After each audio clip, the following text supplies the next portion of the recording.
Sebelum video ini dimulai, banyak yang nanya, Kang Nugi kalau syuting di mana sih?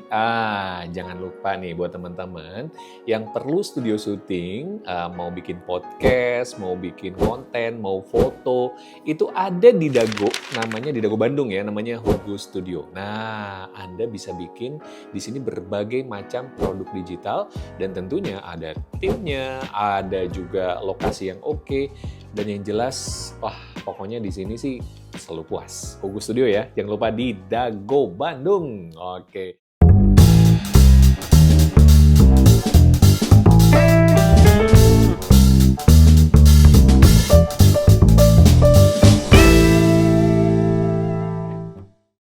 Nah, hari ini kita mau bicara tentang apa? Hari ini mau bicara tentang anak muda. Ya, anak muda. Mau bicara tentang komunikasi yang sifatnya, ya kalau kita kan ngobrol sama orang lain kadang-kadang nih memunculkan satu kepercayaan atau memunculkan apa sih? Terus atau ada juga memunculkan permusuhan, nauzubillah ya gitu ya. Ada orang yang ngomong, pokoknya jangan ngomong sama dia deh, dia mah suka hard spoken kayak gitu ya. Apalagi orangnya itu nggak enaken nih, orangnya nggak mau komunikasi dengan baik gitu ya, hard spoken. Saya sempat juga bertanya-tanya apa sih maksudnya hard spoken. Tapi kalau dari istilahnya sih hard, keras, ngomongnya keras, susah ngomong sama dia, oh ya udahlah, mungkin demikian. Yang kita mau bahas bukan hal negatif. Tetapi gimana caranya kalau kita ngerasa bahwa diri kita agak dominan nih ya, kita punya ciri-ciri hard spoken yang nggak nyaman sama orang lain, gimana caranya kita menjadi orang yang soft spoken, bicara dengan soft, dengan lembut ya.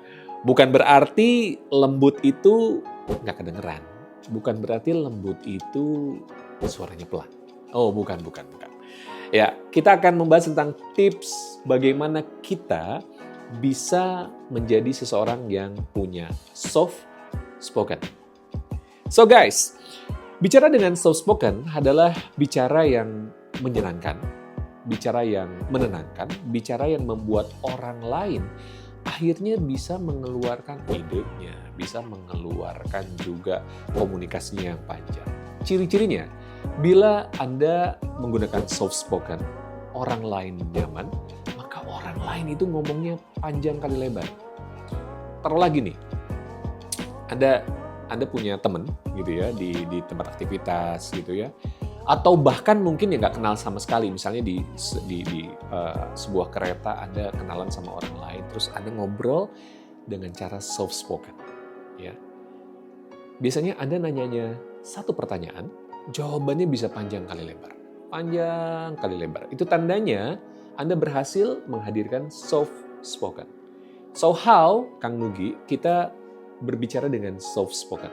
Oke, yang pertama adalah teman-teman, soft spoken itu ada hubungan dengan suara. Suaranya soft dan jelas. Jadi bukan berarti soft itu pelan, tapi tetap jelas. Apa kabarnya? Gimana kabarnya? Wah, sepertinya lagi bahagia hari ini. Soft spoken itu ngomongnya tenang, ngomongnya jelas, tapi soft gitu ya. Sehingga orang lain tuh turut merasakan. Ya. Kunci dari ngomong itu sih rasa sih soalnya ya.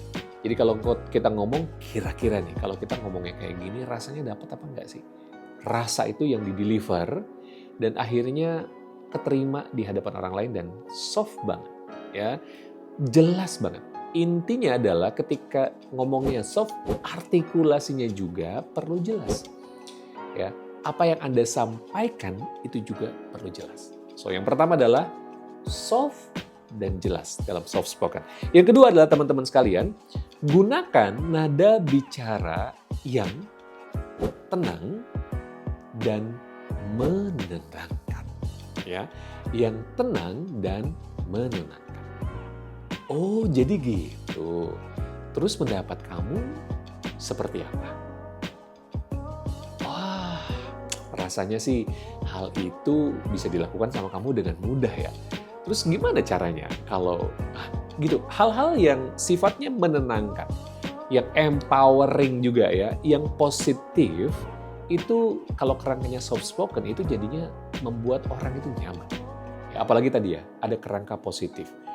Ada sugesti-sugesti positif yang kita berikan kepada lawan bicara kita, kepada teman kita. Gimana kabarnya? Wah, kayaknya tambah keren nih, tambah kece nih. Tambah sigma, ya nggak ngerti itu apa sigma. Yang jelas adalah bagaimana caranya kita menyampaikan hal-hal positif dengan jelas dan dengan suara yang menenangkan. Oke? Yang ketiga adalah teman-teman sekalian, ingat soft spoken itu berarti Anda enggak dominan. Anda enggak mendominasi obrolan Anda dengan teman Anda. Ya. Kadang-kadang kalau kita ingin bercerita, kadang-kadang di alam bawah sadar kita jadi mendominasi pembicaraan. Jadi seolah-olah kita jadi sentral diri kita. Jadi kita ngomongnya adalah saya. Itu dominan, tandanya dominan adalah banyak sayanya. Terus yang kedua adalah tidak membiarkan orang lain berbicara. Ya, orang lain mau ngomong, kitanya udah berbicara. So teman-teman dalam soft spoken, kita agak rem diri kita. Jangan sampai kita berbicara dengan dominan. So tetap relax, tetap tenang, ya jaga diri kita untuk berbicara dengan dominan, tetap santai aja ya. Dan yang berikutnya, gunakan diksi atau gunakan bahasa-bahasa dengan bahasa yang santun. Ya, jangan sampai Anda gunakan bahasa-bahasa yang ya menurut Anda ya udahlah biar ke teman kita gitu. No. Dalam soft spoken digunakan biasanya dalam kerangka kita membangun hubungan yang oke, yang asik sama orang gitu ya, sama atasan kita ya, sama orang yang lebih tua atau sama sahabat, sama partner kita. Soft spoken digunakan dengan bahasa-bahasa yang santun. Gunakan diksi-diksi yang santun, gunakan bahasa-bahasa yang santun, jangan sampai gunakan bahasa keseharian di dalam soft spoken Anda yang memunculkan ketidaknyamanan. Dan yang terakhir adalah, ini yang penting, berikan kesempatan orang lain untuk berbicara. Ya, cari cara ketika kita berbicara itu adalah ketika orang lain sudah mulai habis pembicaraan baru kita berbicara. Gitu.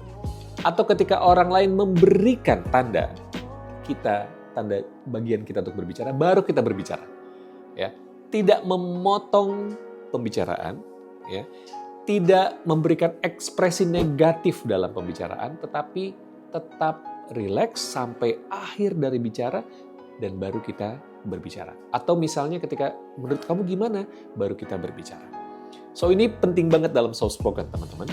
Karena soft spoken itu memunculkan engagement antara Anda dengan orang lain dan akhirnya itu bisa memunculkan trust. Dan kalau udah trust orang lain, percaya, wah ini networking sih buat teman-teman ya. Bisa jadi partner kerja nantinya, bisa jadi partner bisnis, partner usaha. Bisa jadi mereka ini punya dana, investor gitu ya, siap ngasih untuk Anda. Pokoknya manfaatnya banyak banget ya. Oh, ada satu lagi nih yang terlupa. Teman-teman, dalam soft spoken, gunakan ekspresi yang positif. Ya. Gunakan ekspresi yang positif, ekspresi yang sifatnya aktif dan positif. Ketika orang berbicara, perhatikan mereka. Ya. Lalu Anda nggak usah ngomong, tapi Anda sampaikan dengan ekspresi positif. Ya, seperti itu. Jadi ekspresi itu yang akan memunculkan ya kepercayaan dari orang lain kepada diri Anda. Yuk gunakan yuk soft spoken yuk teman-teman.